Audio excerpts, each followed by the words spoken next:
the tension between utilitarian logic and deontological ethics. So just by way of example, one way that you can discuss this is through examples. Utilitarianism. How might a utilitarian thinker perceive different things? One of my favorite arguments about utilitarianism in terms of why that logic is problematic is about why it makes life calculable. So take, for example, slavery.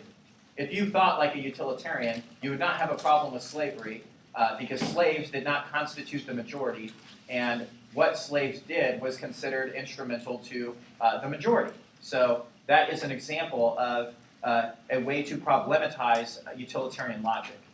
And deontological ethics is a counter to that.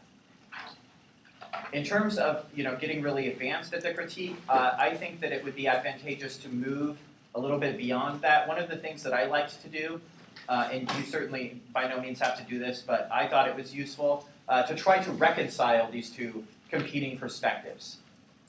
So I used to make arguments that said that it's not that calculation is always bad, but it's that we have to ensure that we do not calculate the permissibility of atrocities. And the way we framed that was to have basically deontological side constraints on utilitarian thought. And I think that that's a useful way of framing because a lot of times calculation debaters are going to make arguments about why consequentialism is inevitable, right? Because the only way we can determine whether or not something is good or bad is premised on the consequences. So rather than just straight up indicting all utilitarian logic, I actually think it's advantageous as a K-debater to try to find a way to reconcile these competing perspectives into something that's more negotiable, and it will make it so that they're less likely to be able to apply some of the fantastic arguments that you've heard from other critique lectures against you. Trying to reconcile these competing perspectives is a really good way of rendering some of their framework blocks more nonsensical. The classic deliberation between extinction versus value to life. This is something that gets debated a lot in criticism arguments. Most traditional arguments end in extinction. Most critical arguments tend to not do that. So negotiating whether or not value to life matters more than extinction is a really important component of this. So being able to deploy language like, why does extinction matter if none of our lives have value now? If none of our lives have value now, it's like we're all already dead. And a term that has been deployed by some theorists to describe this is the notion of collective suicide, which I think is a very good impact argument. The notion that our structure, the way that we exist now, the way that we relate to institutions, whatever, has made it so that we are all essentially already dead. And that's a way that you can make critique arguments framed in a way that it doesn't really matter if they access extinction. And another way that you can compare your argument to extinction is to discuss the root cause debate, or who controls the internal link to extinction-based impact arguments. So much of the K revolves around being able to effectively turn the case. And this is another reason why I always preach the value of being as topic-specific as you possibly can when you read a criticism. Because the greater the topic specificity, the greater your propensity to effectively turn the case. And any really good critique is just like any really good dis-ad in the sense that its utility is to turn the case. Another thing that gets debated a lot in impact framing type debates is the notion of the role of agency. What is agency? Why does it matter? How do we negotiate agency? And so one way to relate the notion of agency to their affirmative is that if we do not have agency, we are doomed to a perpetual replication of all of the problems of the status quo. And if you deploy that kind of language, you can imagine why it's difficult for them to be able to leverage most of their affirmative against you. All of their app is premised on the assumption that they have the ability to circumvent something that is problematic about the status quo. So if you can talk about the notion of agency, which is generally consistent with most criticism arguments, in a way that disables them from being able to access those kinds of intuitions about their affirmative, then you're putting yourself in a very good place. And this is perhaps slightly redundant if you've been to some of my other lectures, but there's a reason I talk about it a lot. There is a tension between fairness and education. That is not always true, but it is usually true. If somebody does something that is deemed unfair, they usually have some kind of greater educational goal in mind when they do that. If somebody shows up to a tournament and cross-dresses in order to engage in a discussion about gender, that's awesome. There's an educational purpose to that. A lot of people would deem that to be something that's unfair, but there's certainly an educational purpose to that strategy. So there's a tension between fairness and education, because most of the things that we do as critical debaters in order to promote critical education are perceived as unfair. So being able to negotiate fairness and education is huge. And these debates also tend to manifest as root cause debates, or who controls the internal link, because the best arguments in favor of education happen to be about why education is the internal link to fairness, and vice versa. So being able to effectively negotiate those things will go miles, miles, in terms of being able to effectively debate the critique. One of the thematic things that you will debate most frequently when you read a criticism is the permutation. So I want to spend a lot of time hashing out the permutation debate.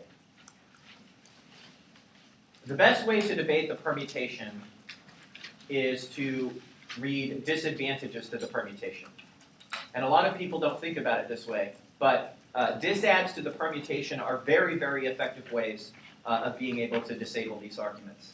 And I'll give you some of my favorites from the past, just by way of example. So one possible permutation, or disadd to the permutation, is fidelity to the oppressed. So this argument basically says that the permutation is not fidelis to the concerns of oppressed people and people who experience structural violence, because the inclusion of the plan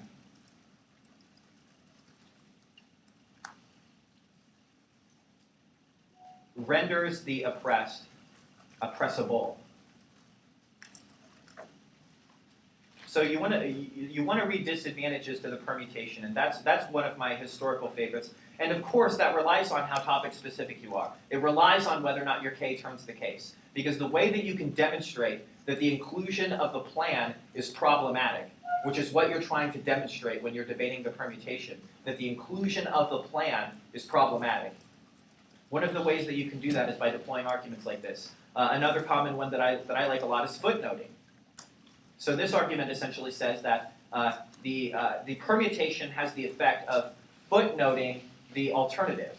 And the most simple explanation I can offer for why that might be the case is that what happens when somebody wins on a permutation is that they justify the inclusion of the plan in concert with the praxis of the alternative, but it results in a ballot for the affirmative, who presented a plan rather than an alternative. So footnoting is a disadd to the permutation that says that the end result of a ballot for the permutation is that you footnote the alternative, which is to say that you take the alternative and put it in a position in a hierarchy that is less of a priority than the plan. Authenticity is another good disadd to the permutation. How authentic is it to embrace the inclusion of the plan with the praxis of the alternative? That is one way that you can negotiate that issue. The notion of either epistemological or methodological consistency, which is to say, is it consistent with the alternative? An argument that I really liked to read back in the day was this argument about the big other, which is a Zizek article that talks about symbolic authority. So we used to use that as a disadd to the permutation because the point of the argument is to critique the reliance on symbolic authority. So the plan is a kind of symbolic authority. It props up institutions that structure our lives. So the disadd then to the permutation is that that promulgation of symbolic authority is problematic.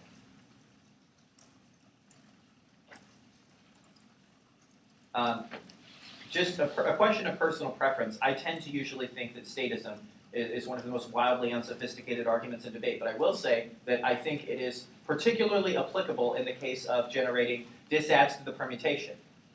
Because you're talking about demonstrating that the inclusion of the plan is a problem. So talking about the role between having the state versus the alternative, a permutation justifies the inclusion of the plan, which has an actor. That actor is generally the USFG. So if you can demonstrate that it is problematic for that permutation to exist between those two different things, the statism disadd to the permutation is a good way to do that. And I would much rather see statism deployed as a disadd to the permutation than as a standalone argument. There's some pretty good arguments about why the state infiltrates activism and makes activism difficult. The police have never been more militarized than they are today. The NYPD is the world's 7th largest standing army. That's unbelievable. The state has done a very good job of trying to make Occupy a bunch of terrorists. They were infiltrated, and FBI agents essentially tried to convince them to engage in acts of terrorism so that they could say that they caught them and stopped the act of terrorism in order to justify their budget, but also, obviously, you can imagine the political undertones of that. They want to demonize activism. They want to demonize more radical politics. So this is a good line of analysis to use if you were going to craft an argument that says that we should not enable the state to infiltrate our political resistance. I have also mentioned this in, I think, one other lecture, but I want to mention it now because I think there's a few more people here for this. Debating the double bind. You're going to hear double bind arguments when you debate the critique, and they're usually paired with a permutation. So the most common the double bind argument, by way of example, is a double bind argument that says that either the alternative is so powerful and so solvent that it has the capacity to overcome the link that is generated by the existence of the plan, or the alternative is not capable of overcoming that link, which suggests that it is not capable of overcoming any link argument, which means there's no reason to privilege the alternative. So this is the most common, most basic double bind argument. There's a trick, though. When people say this double bind, what I recommend, and again, this is not what you necessarily have to do, but something that I think you should consider trying to do. Well, first of all, I mean, and you shouldn't read these arguments in conjunction, but I'll give you a couple lines of analysis here. Every double bind argument, by its very nature, is a logical fallacy.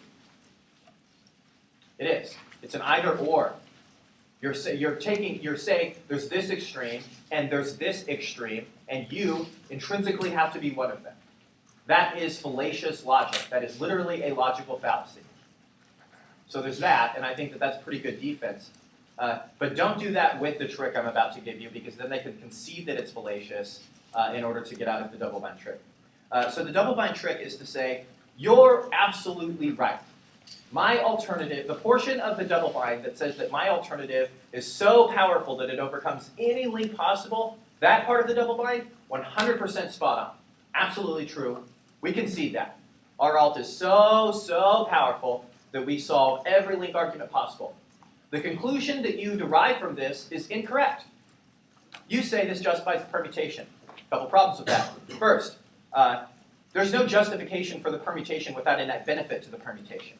And there's no way you get a net benefit to the permutation if my alternative is so powerful it solves everything. Also, the permutation is designed to justify the inclusion of the affirmative. You just said, I solve every link argument possible. I'm pretty sure your app relies on some link arguments. Ergo, I solve your app. And you let me concede that I solve all of your app. So the alternative is like a plan-inclusive counterplan that solves 100% of the app. There we go. No justification for the permutation, because the point of the permutation is to justify the inclusion of the plan. No reason why it matters to include the plan if the alt solves 100% of the app, which is reliant on link arguments, and you allowed me to concede the argument that I solve every link argument possible.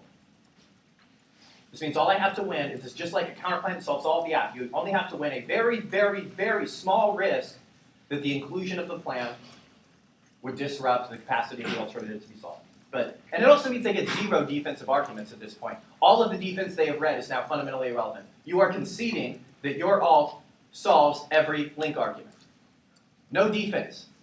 None of it. None. 0 D. You're not allowed to have defense anymore. I solve every link argument.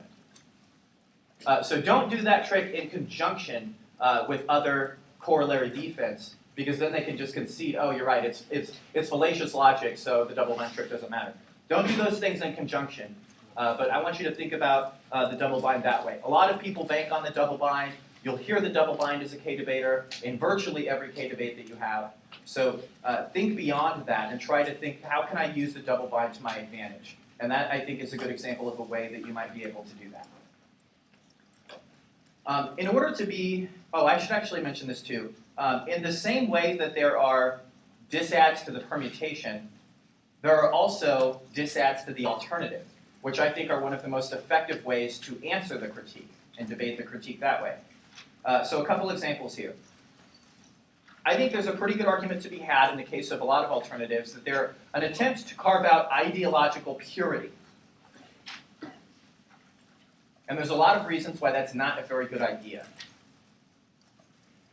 Trying to carve out ideological purity has manifested in a lot of really bad things historically.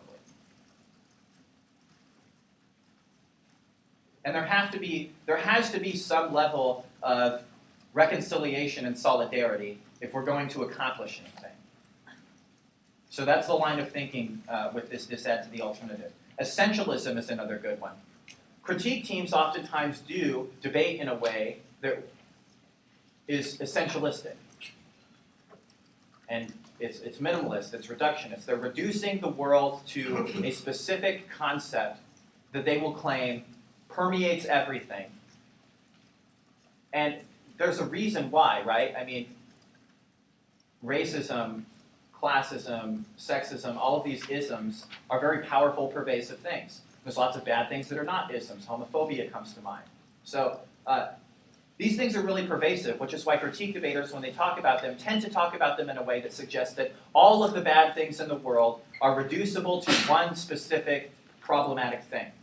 So essentialism, I think, is a very useful disadd to most alternatives. Most alternatives try to reduce the world to suggesting that all structural violence is attributable to a very specific thing.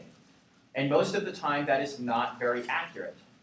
And this is why I enjoy talking about the notion of intersectionality.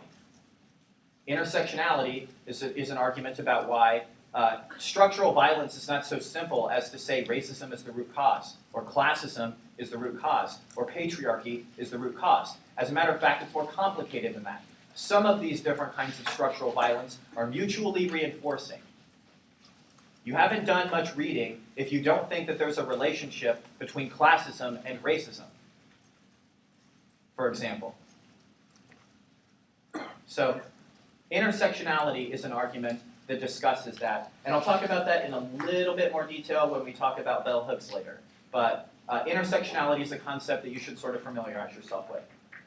Another pretty good argument for the disadd to the alternative or justifying the permutation against the critique is an argument that was often deployed by Boulder back in the day with a lot of success, an argument about the importance of polyphonic discourse.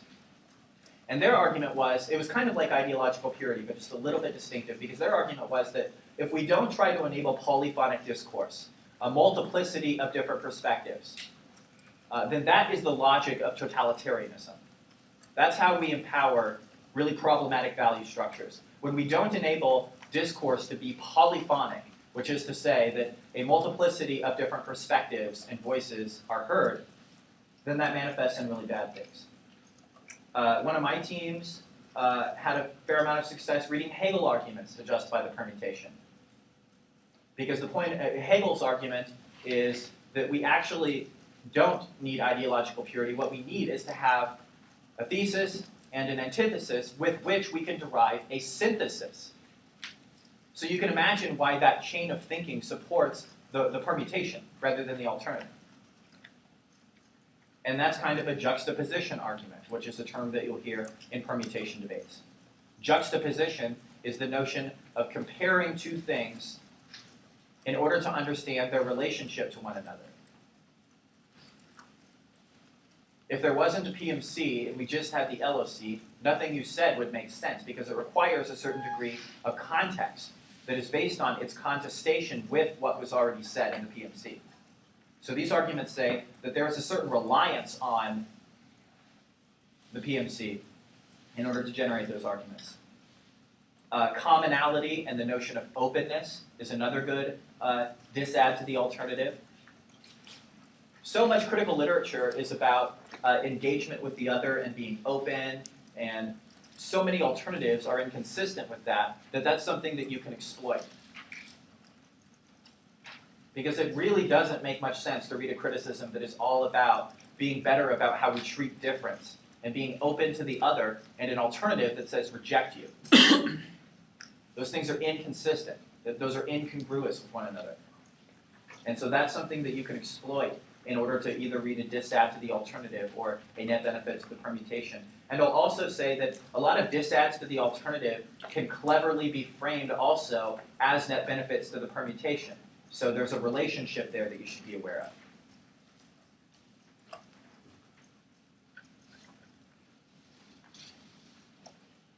All right, so I know that you all have already had a fantastic lecture on the notion of fiat and the notion of framework, but I want to briefly go over some issues that come up in these kinds of debates and framework debates that are commonly discussed. One of them is the notion that discourse shapes reality, which is the Sapir-Whorf hypothesis.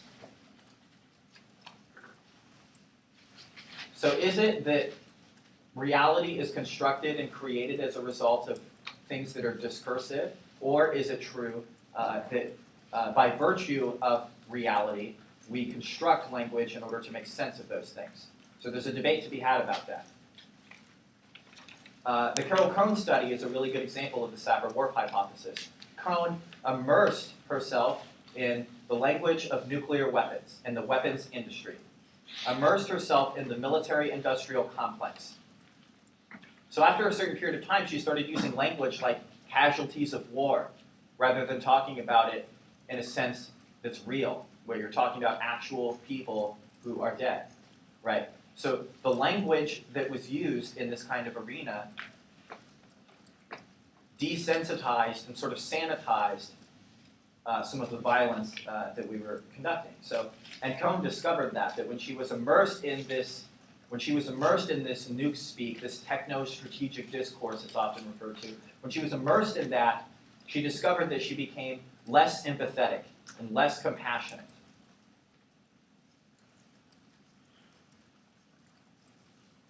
So I think that's a very good example of the Sapir-Whorf hypothesis, and that's something you might want to talk about. And there are some counter-arguments to this, right? I mean, we didn't have a word for the television until the television existed. We couldn't make sense of that. We couldn't even imagine what a television might be until it came into existence. That doesn't really make sense. There wasn't a word for the TV until there was a thing that was the TV. Which is to say that the language that we use to describe the world, as it develops organically based on what's happening in reality. So there's somewhat of a tension between these two things. Fiat is illusory. So what? This notion of the nature of fiat is something that does get debated in criticism debates. And I would encourage people to sort of move beyond this. It's equally frustrating when people's answer to the critique is that it simply shouldn't exist, as it is when critique debaters make arguments that basically presuppose that the affirmative should not even be able to talk about anything that they did in the PMC. Both of those things are equally upsetting. Fiat is illusory. Duh. No one here actually thinks that somebody stands up and engages in an active imagination for the sake of argument, and that is something that manifests in real policy. That's not the point. So, fiat being illusory certainly is not translatable to the affirmative does not get to talk about anything they talked about in the first speech ever again. And this is something that I think is true of most framework arguments. They're not designed to exclude the affirmative. They're just designed to give us a lens for discussing the affirmative in contrast to the criticism. So when you make arguments about why it's important to debate about representations, you're not wrong, but that doesn't mean that only the criticism matters. All debate is representational. The PMC is a representation. It is nonsense to say that we should have representations debates and say that by virtue of that, the PMC is gone now. It simply doesn't make sense. The PMC is a representation. And any other example to that is analogous, methodology debates. It is nonsense to say that because we are debating about methodology, they don't get their app. I'm sorry, isn't your entire argument premised on the assumption that there is a methodology that informs the app? Wouldn't you like to have that conversation? And the same is true of epistemology arguments, arguments about the nature of knowledge production. So I think as a K-debater, you have to learn to sort of think beyond some of the assumptions that you might have about the way some of these arguments operate. One thing that I do like to talk about a fair amount, so I'm sorry if this is redundant again, but as a critique debater, you are likely to experience a certain degree of argumentative discrimination in the community. Depending on how you debate the K, you're likely to be perceived as lazier than other teams. And there are some things that you can do to call out the double standards. There's lots of them, by the way. There's a ton of double standards when it comes to the critique.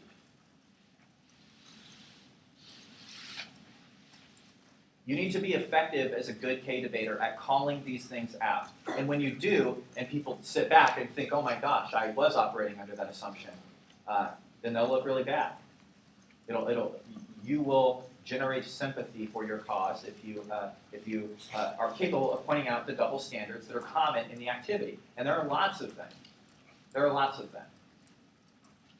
The volume of debaters who say that the critique is totally lazy and the critique debaters don't do any work, who only go for politics on the negative, is fascinating and bizarre to me. How is it that you can say that it's not fair for somebody to be a critique team because it's easier to generate a link when your favorite argument is the politics of this ad? The same complaints can be made about both of these things. People read politics generally because it's easier to generate a link, which is the same complaint that is made about the critique. That is an obvious double standard. Have you ever heard a politics debater begin their position by talking about why politics debates should exist in the community? I've certainly never heard that.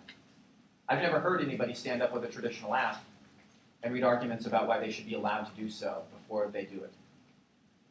Critical debaters have to do that. You have to have a sheet of paper justifying the existence of your argument before you are even allowed to debate about that issue. I want that to really sink in.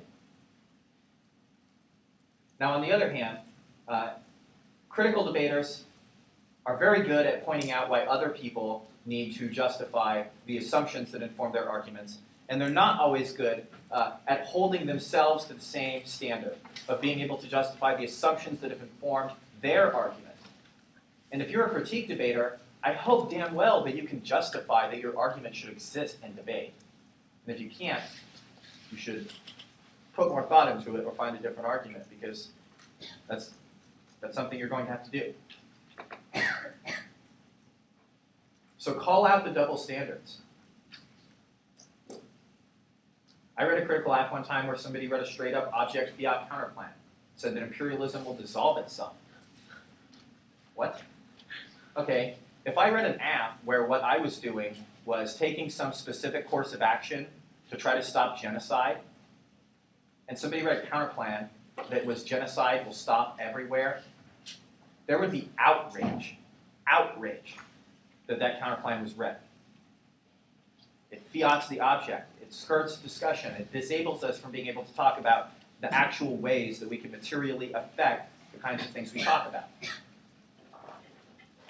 But because it's a critical app, even though there's there's an advocacy, there's a course of action, somehow all the rules are gone. It's fine. That's a double standard. And you need to call out double standards when you see them as a critique debater. You need to be aware of them.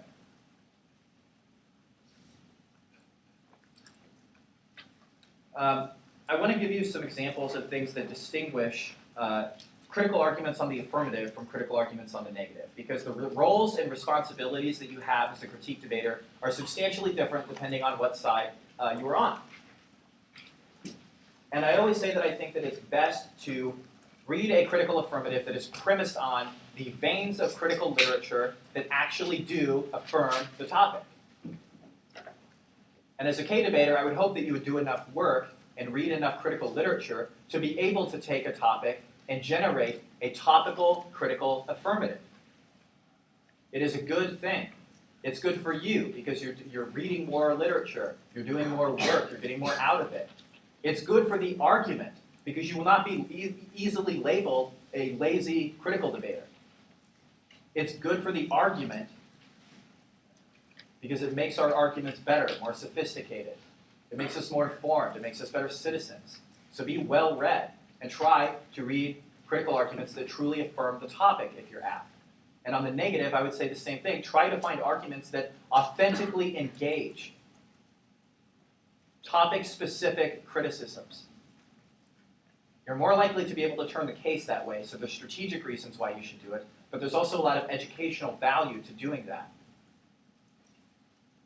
And it'll be much harder for you to be demonized and labeled as a critique debater if the way that you do the critique is consistent with the notion that we should be debating about the topic. That isn't to say that you should not have an affirmative if you really care about an issue and it's not topical. You can craft it in a way that is defensible. If you want to read one argument in every debate, if that's really your passion, do it. This is the only time in your life where somebody will have to sit there no matter what and listen to the shit you have to say for 45 minutes. And that's cool. Take advantage of that. But, be aware of that. So one example of an affirmative that I do take a fair amount of shit for, that I read a lot, was an argument called Burden. And it's Chris Burden is a performance artist. He took a gun and he shot it at a 747. He knew that there was no way that the bullet was actually going to hit the 747. He knew that. And that was precisely his point. And we describe this as a Lilliputian gesture, which is a gesture that demonstrates that you do not have agency. Lilliputian from the Lilliputes. Yeah. So anyway, a gesture that demonstrates that we do not have agency. And our argument, whenever we had a topic that required that we affirm capitalism, a topic that was just blatantly, we had to affirm cap no matter what, we would read a topical plan, but we would affirm capitalism in order to break it down. That was the utility of this Burden argument. And the reason why we put so much work into being able to craft an argument like this is because we wanted to read it in a way that was consistent with the topic.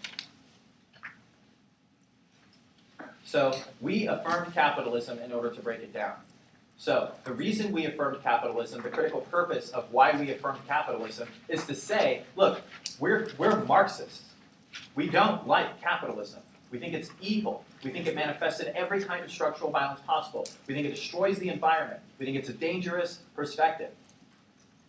But that's the point. We're affirming it anyway. We don't have agency. It's really hard to escape capitalism. All of us every day are capitalists, whether we like it or not. Even Corey sometimes has to be a capitalist. And so that was our point. So that's an example of a way that you can take an idea that you might have that is a critical idea, but apply it in a way that affirms the topic, that really does affirm the topic.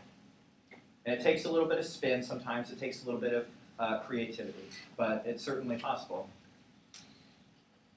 So the utility of critical arguments as a general rule is to try to control every internal link argument. They have a bunch of conflict scenarios, but we know that the way they talk about them makes them more likely. The notion of a self-fulfilling prophecy. And this oftentimes comes up in enemy images debates or threat construction debates. This is a good way to try to control every internal link argument. So there's literature that talks about enemy images, which is to say that Iran did not become a threat until we deemed them to be a threat. Iran is not intrinsically threatening. Neither is China. Neither is any country on the planet. But as soon as we make the decision to treat them as threats, they perceive that and they respond in kind. Because now, by virtue of treating them as a threat, we have become a threat to them, and that is how this cycle of violence manifests. It is the determination that someone is a threat that results in violence. So that's a good example of how criticism debate is about trying to control every internal link argument. And there are genres of criticisms for virtually everything. Critiques of the international system, critiques of imperialism, critiques of capitalism, critiques about the state, Marxism critiques that talk about class issues, ethics critiques, critiques of the notion of ethics, like Badiou, Borders, Shapiro literature, arguments about, there's a criticism for every situation, which is why I really like it when people try to diversify their argument enough and do enough work to be able to have topic-specific criticisms for different instances. Criticisms of the way we treat the environment. There's a criticism for everything, I assure you. You just have to find it, and it takes a little bit of work sometimes.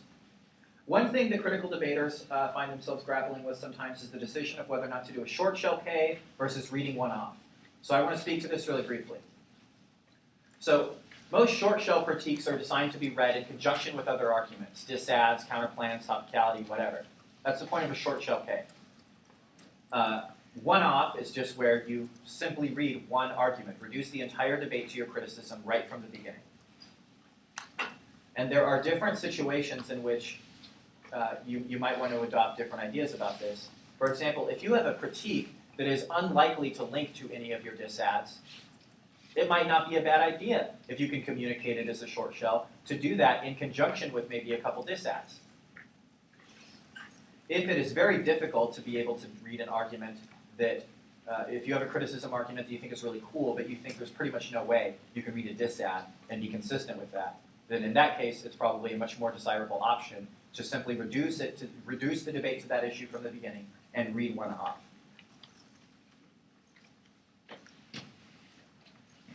One thing I think we need to get better at as a community is talking about the idea of floating picks. So I'm going to talk about this briefly.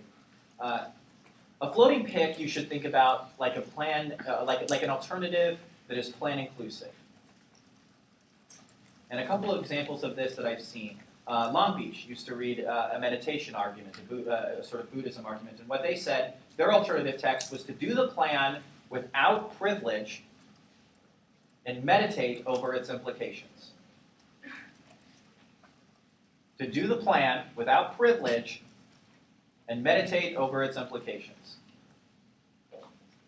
Nevada used to do this a lot.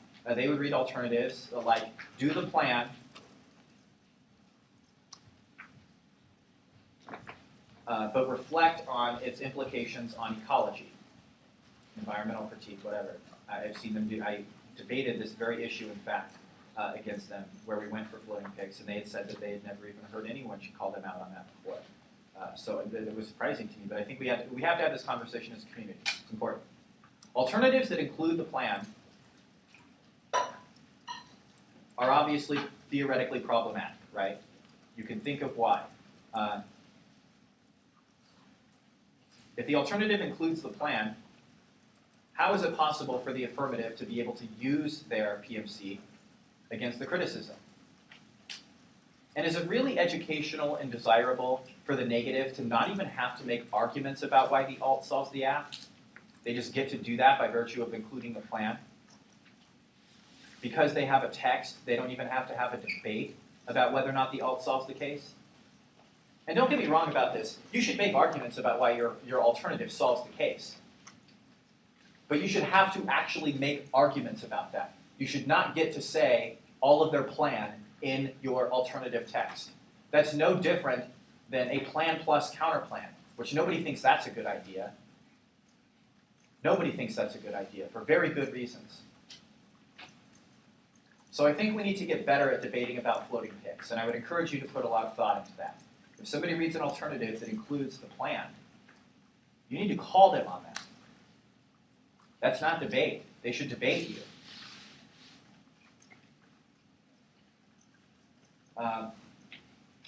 One thing I also want to discuss is under what conditions you can kick the alternative. Is the alternative conditional?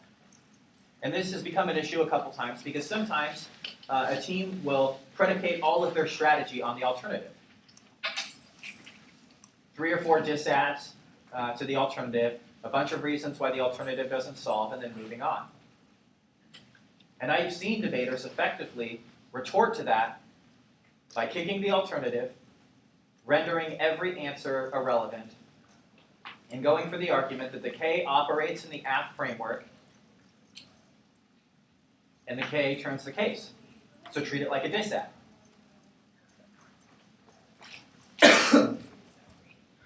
Does that mean that you should specify the status of your alternative? Perhaps. There's probably a debate to be had about that. Maybe when somebody reads a critique, you should ask them if the alternative is conditional.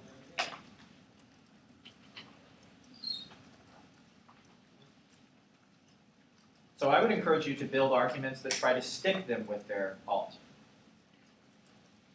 As a general rule, by the way, I would not recommend kicking your alternative. Probably not a great idea.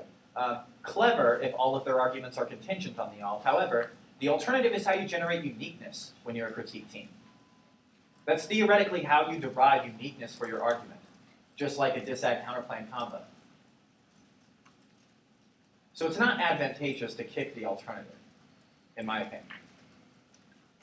It also renders a lot of their defensive arguments much, much more compelling if you just get rid of the alt.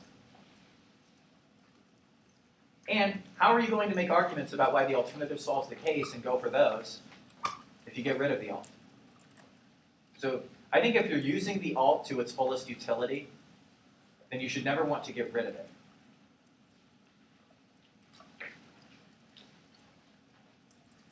One thing you want to do as a critical debater when you develop an alternative that you think is really cool, you should think about a couple things. First of all, how insulated are you from the permutation? Is it very difficult to read a permutation or not? Because I've heard so many alternatives that were so blatantly permeable that it's like, how did you come up with this? How did you come up with this? That's not competitive. Think about when you craft an alternative, ask yourself, is this permeable? How permeable? Try to generate an alternative that is very difficult to perm.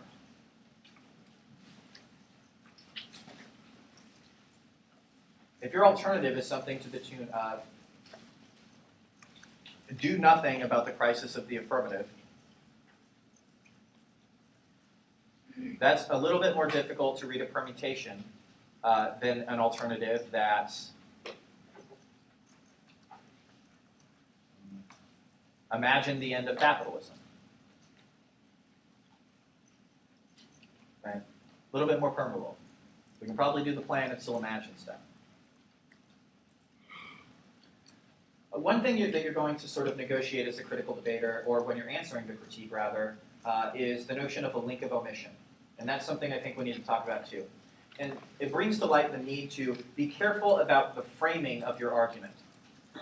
If your link argument relies on things they didn't say rather than things that they did say,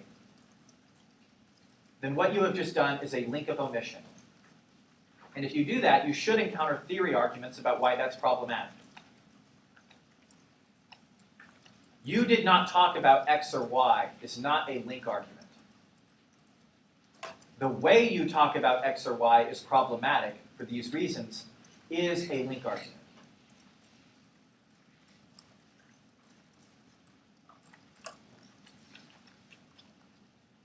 I think it's really important as a critical debater to really immerse yourself in critical literature. Zizek has a new book out on Hegel. That seems kind of cool. There's probably going to be some sweet perm evidence in there. Hart and Negri, Deleuze and Guattari, Levinas, Derrida, the classics, Nietzsche, Marx, Kant, Mill, Rawls.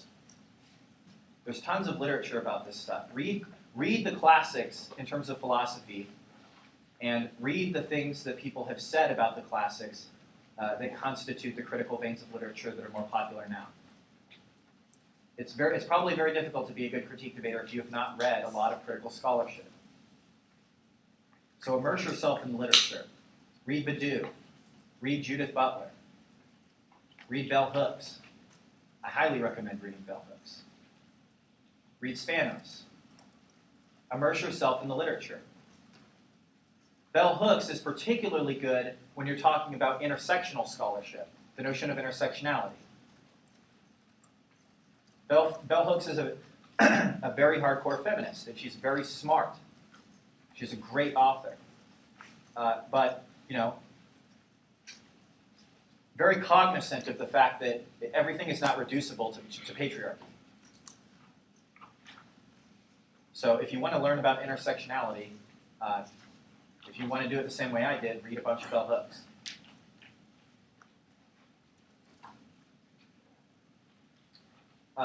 Judith Butler is a good author for a lot of reasons. For one, okay, so the notion of precarity. Precarity is a way of describing our vulnerability.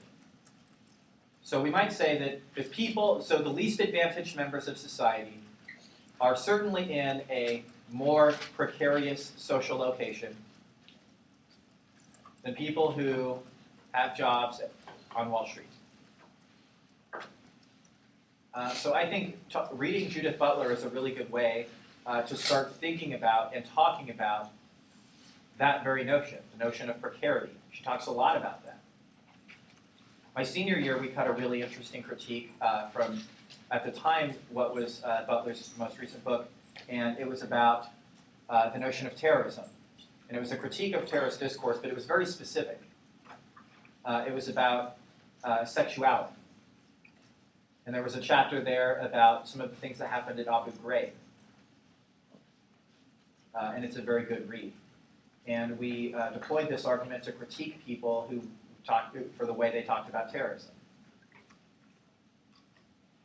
And we weren't even looking for that argument. We didn't even think we would find an argument like that in there. We had no idea.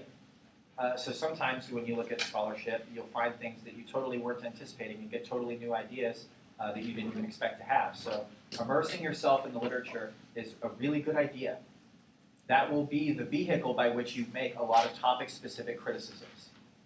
That will be the vehicle by which you discuss these issues intelligibly. You have to immerse yourself in the literature. It's just like any other argument. It's very hard to be a great politics debater if you don't follow politics. It's very difficult to be a great K debater if you do not immerse yourself in the literature. Yes? I was just wondering if you could spell that last one for the G, I believe, Which? The Bell Hooks? Okay, Bell Hooks. Okay,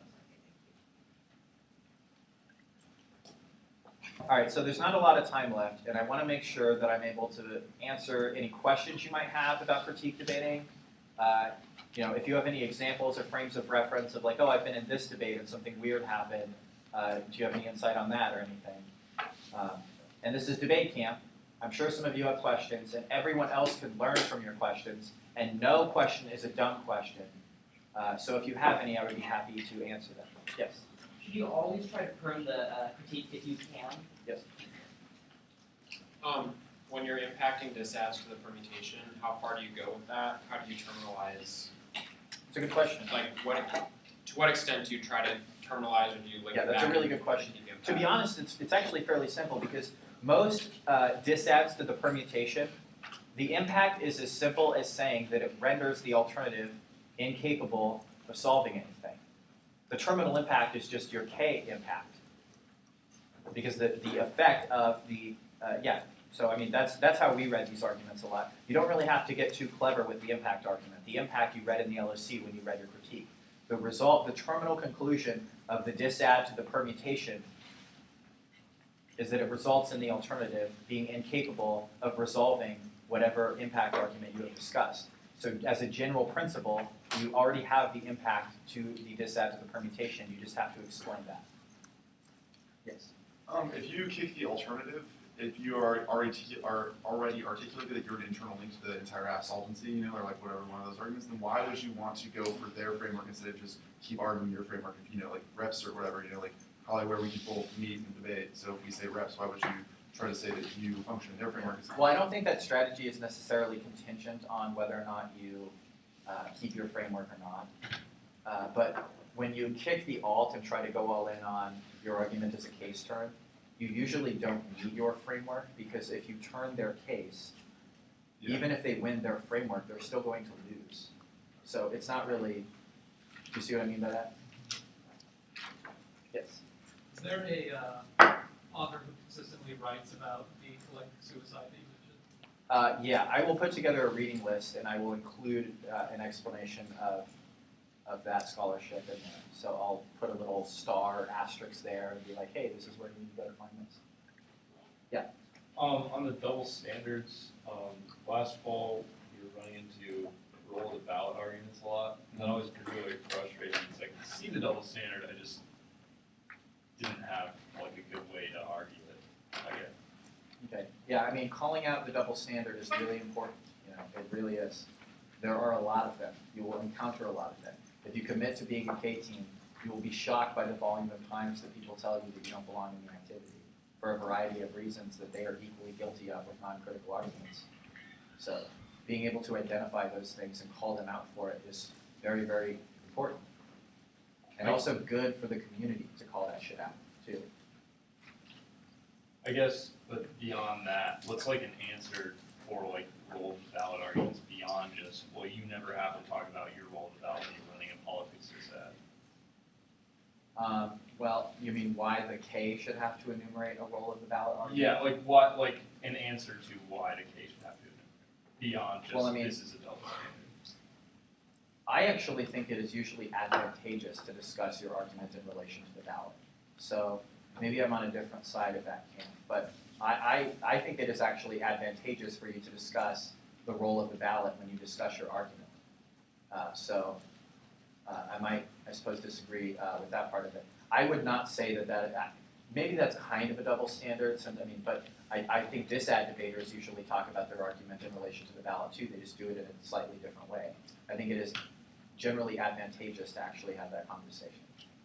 What do you usually do like as a K debater, like you get called on if you make a role of the ballot argument, like your argument is no longer about like the topic, but rather about you winning and what that does to you perceptually when you make that argument. Usually, I think that's not really, in my opinion, a contingency of your role of the ballot arguments. I think that the argument is more likely to be leveled against you depending on whether or not your argument is topic specific, which is your link explanation, right? So if you have a link explanation that is very, very specific to what their app does, then it's more difficult for them to make that claim. And the opposite is true. If you have a very, very generic link argument and you don't put a lot of effort into relating your criticism to the specificity of what they do, then it's more easy for them to be dismissive and trivializing and flippant about your strategy. So I'm not sure that that's as contingent on the role of the ballot arguments. I think it has more to do with the specificity of your link explanation. Yes. Well, what about if you run like narratives or something, and you actually make it semi-specific with a topic, like it has to do with a specific program getting cut or something, Right. and then they say like, oh, you're just trivializing these narratives. I don't think that's trivializing. I think that narratives are a really good way to confront the issues that we discuss in debate, because they enable us to see the human component that sometimes gets ignored. Too often in debate, we view the world in terms of body counts rather than understanding the reality that the things we talk about actually do affect real people in real ways. So I really like narratives. Any other questions? Yes. How do you respond to narratives in terms of, like, it just doesn't seem like a really easy way to impact from that, or Yeah, well, there's some things you can do. You can criticize, well, it depends on the context of the narrative, right? Because sometimes you can read arguments about why they're speaking for others and why that's critically problematic. But there's a variety of things that you can do that are heavily contingent on the narrative. So I will discuss that with you in more detail after the lecture for sure if you want, or I guess we have a round after that, or no, there's another round of lecture, yeah. We'll discuss that in more detail, but it's heavily contingent on the nature of the narrative, but a lot of times looking into the idea of speaking for others, that's a good starting point, because a lot of times narratives do that. Yes? How do you handle cases that decide to throw out all notions of fairness, right? Like, sometimes we get to the point where it's just like, both teams are like, well, I guess fairness doesn't matter anymore. So if you're on the app debating decay and they basically presuppose that fairness is irrelevant, Or, yeah, I mean, yeah, you make those arguments and then they concede, like, okay, I guess fairness is irrelevant, or whatever. Yeah, if it were me, then I would just have the whole PMR be new arguments and be like, that's your framework that you chose. How do you cite critical literature, or like, how do you effectively cite critical literature if you're really, because I do. To be honest, I mean, in Parley, a lot of times the citation is usually just the title of the argument. You know, when I read Spanos, I just went off Spanos. Okay, And then you discuss the issues in your own sort of language. Yeah. So, okay. That's, any other questions that anyone might have? Cool. Thanks for coming, everybody.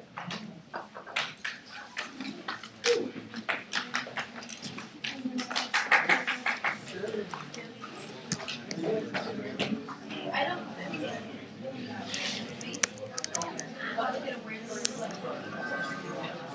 Oh, Joe, where's the